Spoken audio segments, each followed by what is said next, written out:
बिस्मिल्लाहिर्रहमानिर्रहीम viewers, welcome back to the course online earning with forex trading.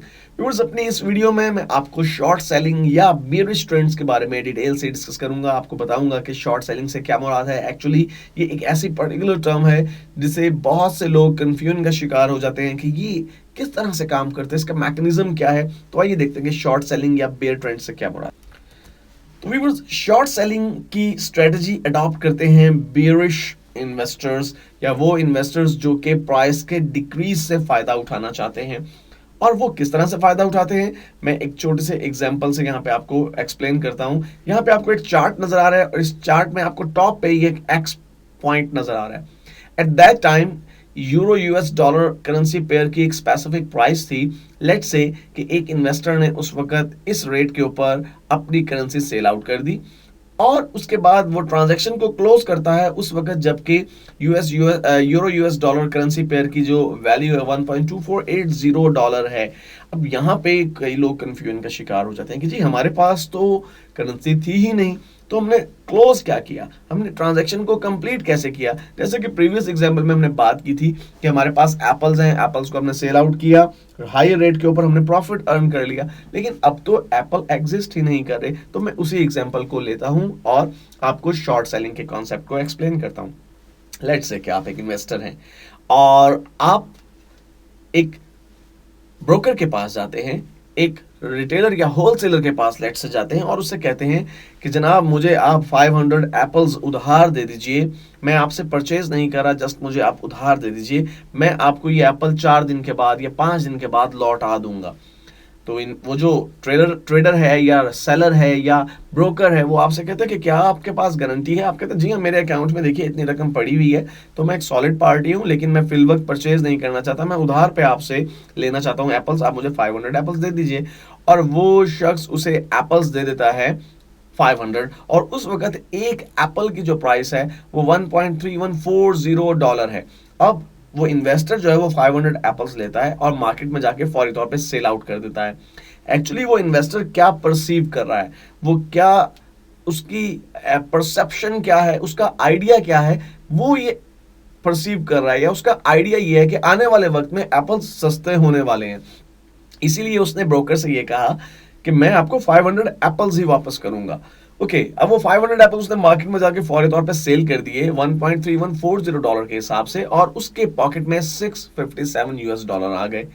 अब उसने 2 दिन या 3 दिन वेट किया और लेट से 3 दिन के बाद एप्पल की प्राइसेस एक्चुअली रिड्यूस होके $1.2480 पर एप्पल आ गई। अब उस शख्स के पास, उस इन्वेस्टर के पास अभी भी वही $657 मौजूद हैं। अब अगर वो उनसे 500 एप्पल परचेज करना चाहे तो 500 से ज्यादा परचेज कर सकता है। अगर हम $1.2480 की बात करें तो वो $657 के अंदर इसके 526 एप्पल्स परचेज कर सकता है बजाय 500 एप्पल्स परचेज करने के। और उनमें से 500 एप्पल्स वो रिटर्न कर सकता है उस ब्रोकर को जिसने उधार पे उसे एप्पल्स दिए थे, और 26 एप्पल्स उसके पास मौजूद हैं जो उसका प्रॉफिट है। और उन 26 एप्पल्स को अगर वो अभी राइट नाउ लेट से कन्वर्ट करना चाहे कैश के अंदर, यूएस डॉलर के अंदर, तो उसके पास ऑलमोस्ट $32 उसकी पॉकेट में आ जाएंगे प्रॉफिट की सूरत में। तो it is called short selling. अगर इस एग्जांपल के अंदर मैं बाकी कंपोनेंट्स वही रहने देता हूं और सिर्फ एप्पल्स की जगह यूरो यूएस डॉलर का करेंसी पेयर ले आता हूं, तो आप समझ ही चुके होंगे कि एक इन्वेस्टर एक ब्रोकर से, ब्रोकर्स क्या है अभी हमें आगे डिस्कस करना है, एक ब्रोकर से ये डील करता है कि मुझे आप आज 500 यूरोज जो है वो दे दीजिए और मैं आपको आज से 3 दिन बाद या आज से 4 दिन के बाद 500 यूरोज दे दूंगा। अब एक्चुअली वो जो ब्रोकर है वो भी ये यूरोज क्यों देता है, क्योंकि वो अपोजिट ट्रेंड को एक्सपेक्ट कर रहा होता है। वो ये समझ रहा होता है कि आने वाले वक्त में यूरो का रेट बढ़ जाएगा, एट दैट टाइम अगर ये शख्स मुझे यूरो वापस करेगा तो मुझे फायदा होगा, इसलिए वो 500 यूरोज को दे देता है और फौरी तौर पे वो इन्वेस्टर जो है उन यूरोज को सेल आउट कर देता है 1.3140 के रेट पे। तो $657 आ गए उसके पास। लेटर ऑन यूरो और यूएस डॉलर का जो रेट है ये डाउन आता है इस करेंसी पेयर का, और एक यूरो उसे $1.2480 के बदले मिल रहा है। वो आसानी से 526 यूरोस परचेज करता है, उसमें से 500 यूरोस रिटर्न कर देता है उस ब्रोकर को, और रिमेनिंग 26 यूरोस को अगर वो कन्वर्ट करता है यूएस डॉलर में तो $32 उसकी अपनी पॉकेट में आगे प्रॉफिट की सूरत में।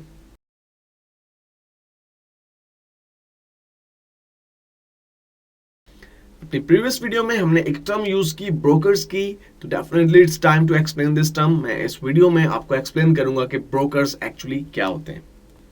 तो व्यूअर्स, अगर हम पर्टिकुलरली फॉरेक्स ब्रोकर्स की बात करें, इसको अंडरस्टैंड करने के लिए हमें फॉरेक्स मार्केट में जो मौजूद अदर पार्टीज हैं उन्हें थोड़ा सा अंडरस्टैंड करना जरूरी है। यहाँ पे आप देख सकते हैं कि राइट साइड पे एक ब्लॉक मैंने बनाया हुआ है, ब्लू लाइन की मदद से उसे मैंने डिस्टिंग्विश किया हुआ है।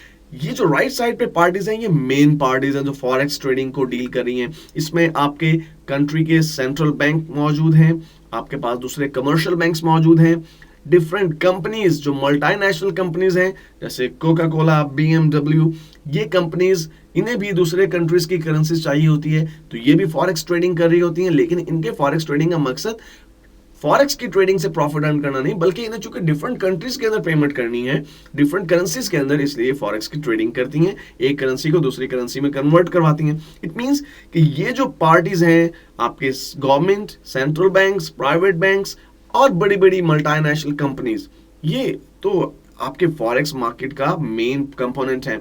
और ये जो ट्रांजैक्शंस कर रही होती हैं, ये मिलियंस या बिलियंस में नहीं बल्कि ट्रिलियंस ऑफ डॉलर्स की ट्रांजैक्शंस हो रही होती हैं। आप ऐसे में आप सोचिए कि एक शख्स जिसके पास लेट्स से $50,000 है, सिर्फ $50,000, और वो इन्वेस्ट करना चाहता है फॉरेक्स के अंदर, फॉरेन एक्सचेंज के अंदर, तो डेफिनेटली जहां पे ट्रिलियन डॉलर्स की इन्वेस्टमेंट हो रही है, वहां पे वो अकेला शख्स क्यों कर इन्वेस्ट कर पाएगा? कोई बैंक उसे क्यों वेटेज देगा, उसकी बात क्यों सुनेगा, जबकि बैंक्स ट्रिलियंस ऑफ डॉलर्स के अंदर डील कर रहे हैं।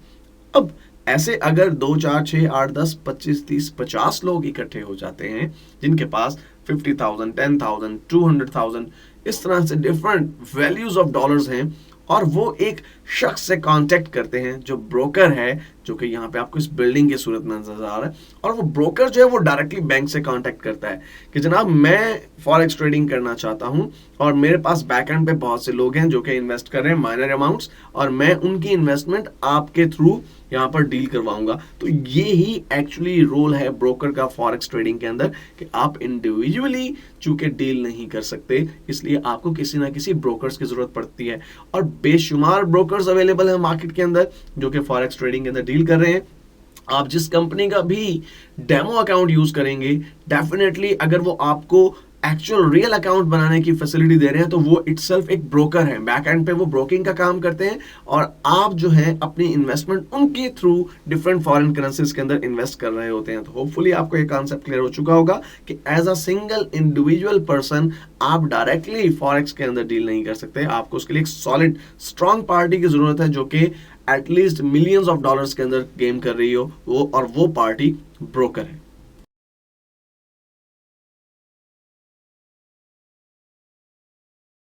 व्यूअर्स, फॉरेक्स ट्रेडिंग के लिए हम फॉरेक्स मार्केट का इस्तेमाल करते हैं जो कि एक ऑनलाइन सिस्टम है, और डेफिनेटली हर मार्केट का कुछ ना कुछ वर्किंग आवर या वर्किंग डेज होते होंगे जिनके दौरान आप काम कर सकते हैं। तो हमारे पास फॉरेक्स जो मार्केट है उसके वर्किंग आवर्स क्या हैं वो हम इस वीडियो में डिस्कस करेंगे। तो व्यूअर्स, अगर आपका पहले कभी भी एक्सपीरियंस रहा है या कुछ नॉलेज आपको स्टॉक मार्केट के बारे में है, तो आपको इल्म होगा कि स्टॉक मार्केट में अगर हम पाकिस्तान की बात करें तो पाकिस्तान में कराची स्टॉक एक्सचेंज है, इसके अलावा इस्लामाबाद स्टॉक एक्सचेंज है और लाहौर स्टॉक एक्सचेंज है।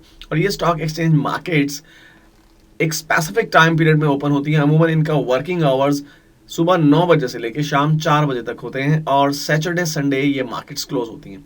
लेकिन जब हम फॉरेक्स आवर्स की बात करते हैं, फॉरेक्स मार्केट की बात करते हैं, तो इनके आवर्स लिमिटाइज्ड नहीं है। उसकी वजह यह है कि आपके जो फॉरेक्स मार्केट है ये एक इंटरनेशनल मार्केट है।